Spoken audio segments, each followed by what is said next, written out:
द्वितीय तिमोथी 3 पर्व। किंतु यह जानी थाओ जे शेष काल रे भीषण समय उपस्थित हेब, कारण लोक माने आत्मप्रिय, धनलोभी, आत्मगर्वी, अहंकारी, निंदक, पितामाता अबाध्य, अकृतज्ञ, अपवित्र, स्नेहशून्य, अमिलन प्रिय, अपवादक, अजितेन्द्रिय, प्रचंड, उत्तम विषयर घृणाकारी, विश्वासघातक, दुस्साहसी, दाम्भिक हेबे और ईश्वर प्रिय न होई बरं विलास प्रिय हेबे। सेमाने भक्तिर भेक धरती किंतु सेथिर शक्ति को अस्वीकार करती।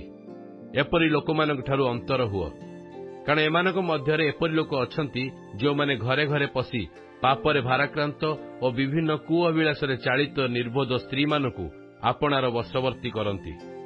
ए स्त्री लोक माने सर्वदा शिक्षा करुथिले हें सत्य जानिबा पई कदापि समर्थ हुअंती नहीं।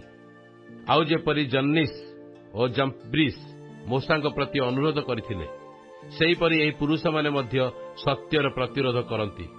एमाने भ्रष्टमना होई विश्वास संबंध रे प्रमाण सिद्ध नुहंती, किंतु सेमाने आउ अधिक अग्रसर हेबे नहीं, कारण से दुई जनकर मूढ़पण जेपरि प्रकाश पाइथिला सेहीपरि एमानकर मध्य समस्तक निकटरे सुस्पष्ट हेब। किंतु तुम्भे मोर शिक्षा, आचार व्यवहार, संकल्प, विश्वास, सहिष्णुता, प्रेम, धैर्य, ताड़ना और दुख भोगर अनुगामी होइअछ। आंतिखिया, इकनिय और लुस्त्रारे मो प्रति सेपरि ताड़ना घटिथिला, मु ताहा सह्य करिथिली, आ प्रभु मते से सबुरु उद्धार करिथिले। प्रकृत में जो माने ख्रीष्ट जीशुक सहभागितार धर्म जीवन यापन करने को इच्छा करती से माने ताड़ना भोग करिवे, किंतु दुष्ट लोके और प्रवंचक माने भ्रांति जन्माई भ्रांत होई अधिकरु अधिक दुष्ट होई उठिवे।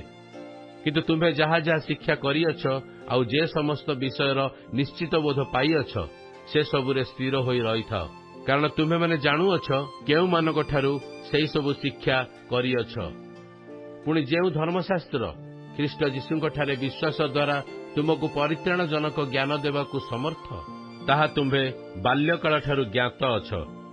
समस्त शास्त्र ईश्वर निश्वसित एवं शिक्षा अनुजोग, संशोधन और धार्मिकता संबंधी शासन निमंते उपकारी, जेपरि ईश्वर को लोक सिद्ध होई समस्त उत्तम कार्य निमंते सुसज्जित हुए।